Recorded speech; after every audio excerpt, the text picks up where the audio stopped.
I'm a real live athlete. Now, I think one of her biggest fears is that she might fail the test. Is that possible? There's no failing. There's no failing. Okay. So you don't have, you can relax. 7, 6, 5, 4, 3, 2, 1.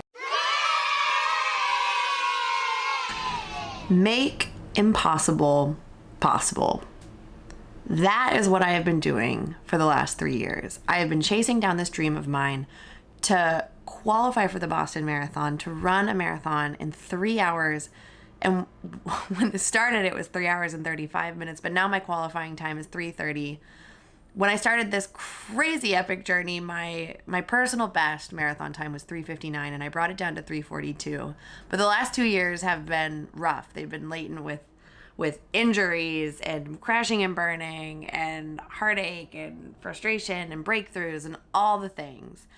And last year while I was training, I was coming back from injury, but I suffered a lot with cramps in my muscles.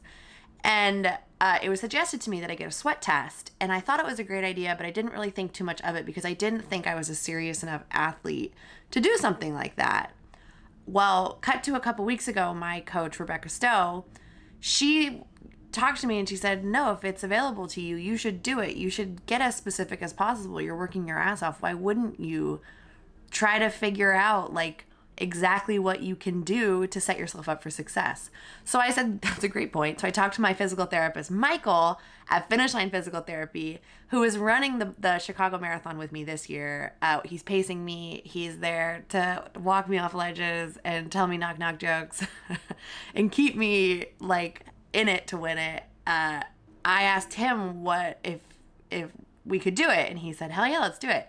So this is exactly what that is. If you don't know what an advanced sweat test is or a metabolic efficiency test, this video is going to be 3 parts. Part 1 is the advanced sweat test. Part 2 is metabolic efficiency test. And part 3 is the results. 3 big parts, but let me tell you, Nikki, who you're about to meet in a second, she is so incredibly knowledgeable and helpful. And this test absolutely changed things in the biggest way. See for yourself. I am Nikki Shuck. My company is Elevate Performance Services, and today we did an advanced sweat test and a metabolic efficiency test. All right, so these little gel pads have a chemical on them that's going to cause your sweat glands in your arm to start sweating. All right, so I'm gonna turn this machine on.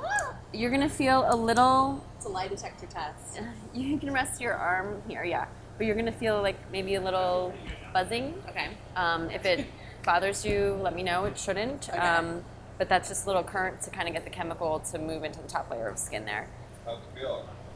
Feels like I'm about to tell all my truths.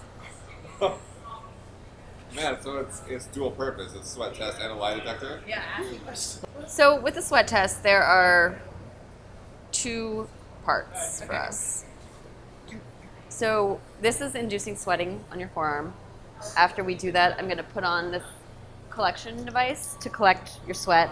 Then I'm going to push it through the machine, and the machine is going to give us the concentration of sodium in your sweat.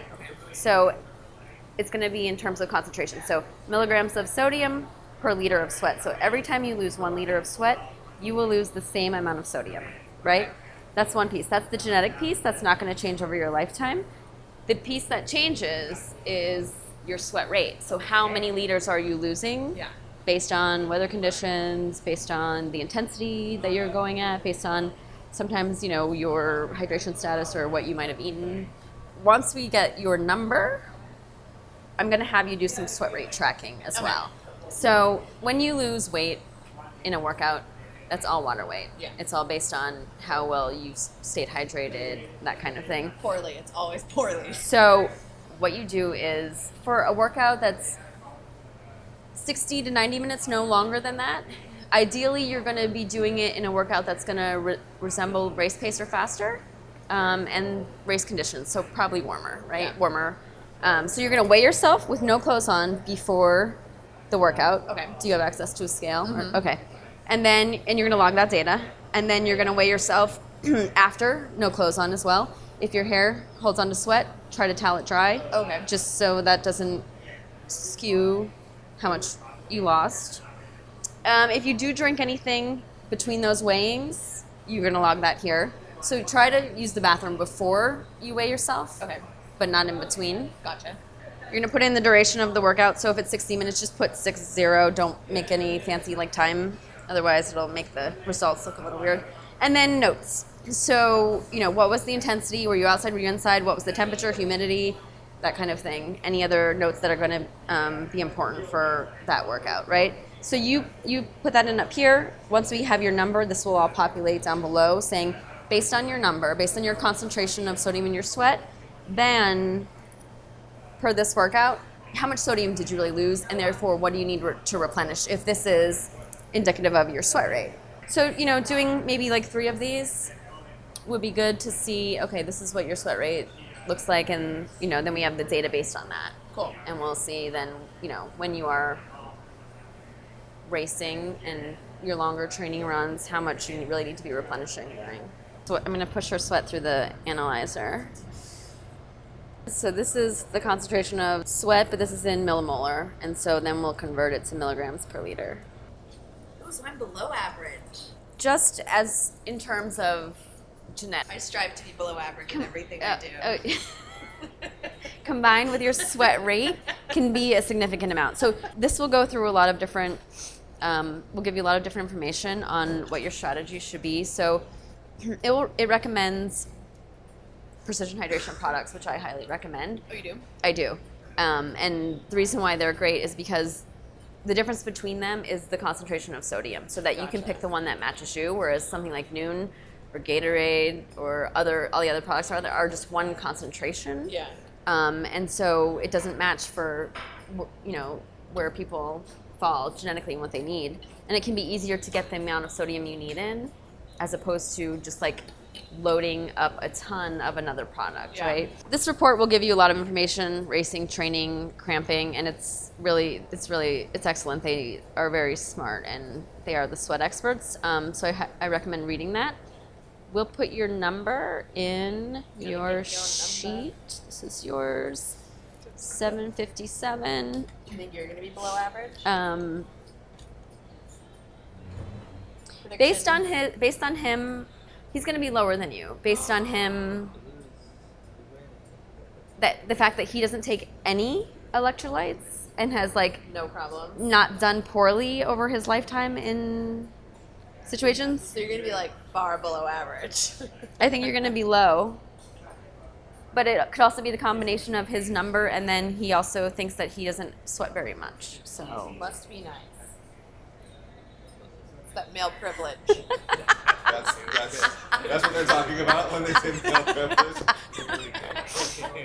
But one thing for both of you that I'll highlight here is what's called preloading. So it's very important for your long training runs, but also racing. Racing, no matter what the weather is going to be, preloading is important. And so what you do is, so the most important time period is the night before, so 12 to 16 hours before your race start, where you would take in a fluid that has a very high concentration of sodium. And so this recommendation is 1 packet of their highest concentration, 1,500 in 16 ounces of water. For some people, depending on what their number is or what the race conditions are going to be, I'll have them double that. So you drink that the night before after dinner. You make a bottle and then sip that over an hour. It's better than chugging it so that you're absorbing more over the period of time. And then race morning, again, you're going to want to have one, and you can go to a little bit lower concentration race morning. But you want to finish that on race morning at least an hour before race time so that you can then excrete anything you didn't absorb. Gotcha. But that's going to help. The night before so having that higher amount of sodium in that acute time period is going to hold on to more fluids for you. And when it's good to practice, because you should not feel like you're peeing extra, you should not feel like you're bloated when you're doing the right amount for you.